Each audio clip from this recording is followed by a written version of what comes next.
Senhor meu Deus, creio firmemente que estás aqui, que me vês, que me ouves. Adoro-te com profunda reverência. Peço perdão dos meus pecados e graça para fazer com fruto este tempo de oração.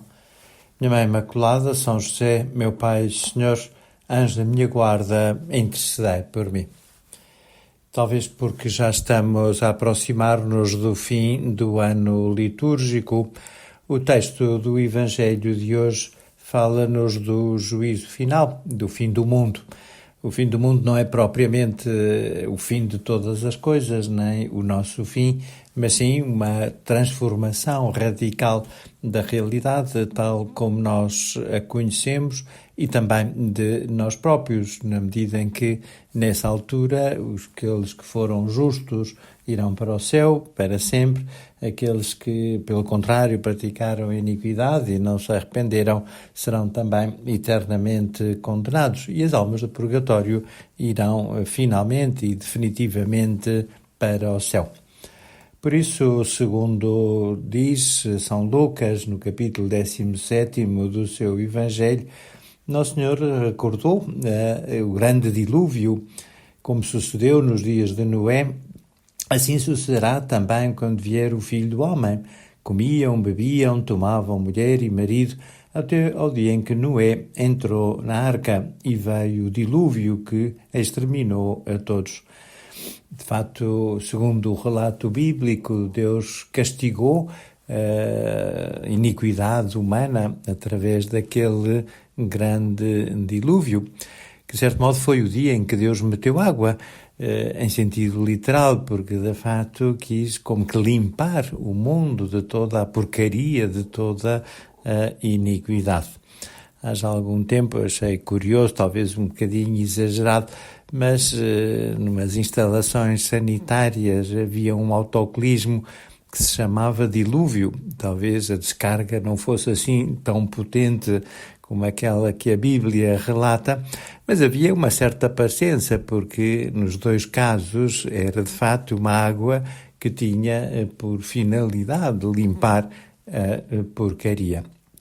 De facto, nós podemos também, de certo modo, fazer com que um dilúvio entre na nossa vida e lave a nossa alma, purifique a nossa existência através precisamente da confissão.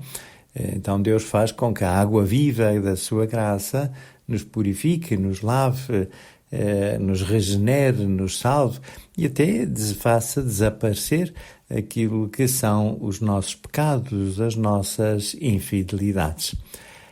E essa, de certo modo, a melhor preparação.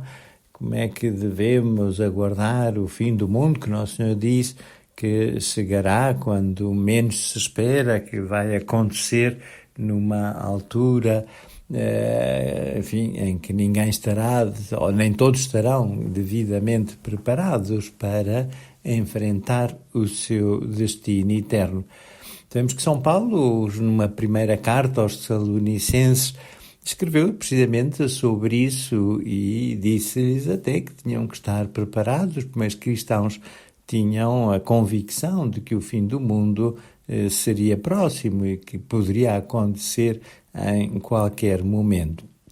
E São Paulo falou de uma forma tão expressiva que até aconteceu que algumas pessoas, alguns dos cristãos da cidade de Tessalónica, deixaram de trabalhar. Disseram, bom, se o fim do mundo está para acontecer, para que é que eu vou trabalhar? Ou para que é que eu vou estudar? Ou para que é que eu vou preparar isto ou aquilo? Se, de facto, provavelmente já não vai servir de nada esse trabalho que agora faça, porque, entretanto, chegará o fim do mundo e, portanto, tudo que estiver por concluir, assim ficará, e ficará para todo sempre. E chegou a São Paulo, de facto, a notícia desta interpretação errónea das suas palavras e teve que escrever uma segunda carta aos Tessalonicenses, precisamente para lhes dar a entender que o fim do mundo poderia ser amanhã, mas também pode ser daqui a um mês, ou pode ser até no fim do ano, ou pode ser daqui a 2 anos, ou pode ser daqui a 1 milhão de anos. De facto, as medidas humanas não são as medidas de Deus. Se Nosso Senhor tivesse dito quando é que o fim do mundo vai acontecer, se calhar nós desleixávamos a nossa vida cristã, pensávamos que tínhamos muito tempo para nos prepararmos para esse momento. E a verdade é que o fim do mundo acontecerá, sem dúvida, mas também é verdade que o fim do mundo de cada um de nós será no momento da sua morte. Acabará este mundo para nós, deixaremos de viver aqui, segundo as circunstâncias do tempo e do lugar. Essas coordenadas deixarão de nos situar no universo em que nos encontramos e passaremos a viver numa outra dimensão, que é a dimensão da eternidade. E quando é que isso acontecerá? Não sei, nenhum de nós sabe. E é bom não sabermos. Se soubéssemos que nos faltam só mais 15 anos, 3 meses, 2 dias e 5 horas, se calhar estávamos aflitos, estávamos nervosos, estávamos ansiosos só a pensar no pouco tempo que teríamos à nossa frente. Ou se soubéssemos que faltam ainda 20 anos, ou 30, ou 40, ou 50, isso poderia causar uma sensação diferente, que era de desleixo. Tenho muito tempo, quando me aproximar então da data da minha morte, já tomarei mais em conta as necessidades da minha alma e procurar-me preparar para esse momento. Por isso, Nosso Senhor nem disse que é daqui a muito nem pouco tempo, disse que temos que estar sempre preparados, temos que ter, por assim dizer, sempre o cartão de embarque na nossa mão, para que logo se ouça nos altifalantes da nossa alma o chamamento do Senhor para essa última viagem, possamos embarcar de consciência tranquila, sem levar na bagagem coisas que possam ser apreendidas, não é, na fiscalização, nem também sem termos esquecido de ter o bilhete que precisamos para poder embarcar. Sabes também que essa atitude do cristão, uma atitude responsável, uma atitude de alguém que consegue calcular aquilo que é o seu futuro, aliás, é a única coisa que nós sabemos do nosso futuro, é isso mesmo, é que um dia o Senhor nos chamará.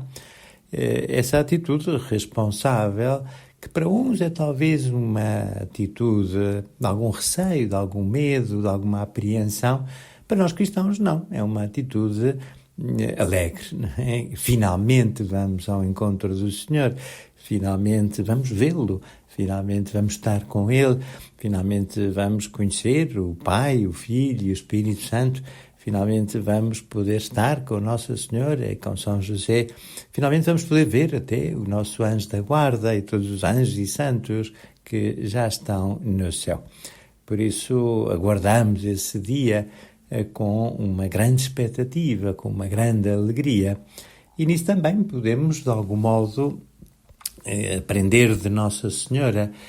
Maria recebeu um chamamento para ser Mãe de Deus, algo que era inesperado na sua vida, e podia até parecer que era causa de grandes complicações, uma vez que já estava casada com São José, e São José não estava a par da encarnação do Filho de Deus no seio virginal de Maria, sua mulher. Mas a atitude de Nossa Senhora foi uma atitude imediata, de resposta afirmativa: faça-se em mim de acordo com a tua palavra, disse ao anjo. E não só uma resposta positiva e imediata, mas também uma resposta de muita alegria. Sabemos que Nossa Senhora proferiu então aquela oração de ação de graças, o Magnificat, que expressa exatamente toda a alegria da sua alma, porque finalmente tinha chegado o tão desejado tempo da redenção, da salvação de toda a humanidade.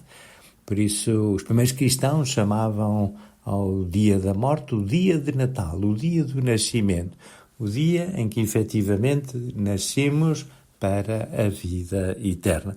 Não é o fim, é o começo da verdadeira vida. Até lá estamos em gestação, estamos na barriga da nossa mãe, que é a Igreja, que nos prepara para que possamos um dia ser dados à luz. Vamos pedir a Nossa Senhora que ela nos ajude para que estejamos sempre preparados, tenhamos sempre o cartão de embarque, não tenhamos nada nas nossas bagagens que possa envergonhar-nos diante de Deus e para que saibamos acolher esse chamamento com a alegria de um verdadeiro Filho de Deus. Dou-te graças, meu Deus, pelos bons propósitos, afetos e inspirações que comunicaste nesta meditação. Peço ajuda para os pôr em prática. Minha Mãe Imaculada, São José, meu Pai e Senhor, anjo da minha guarda, intercedei por mim.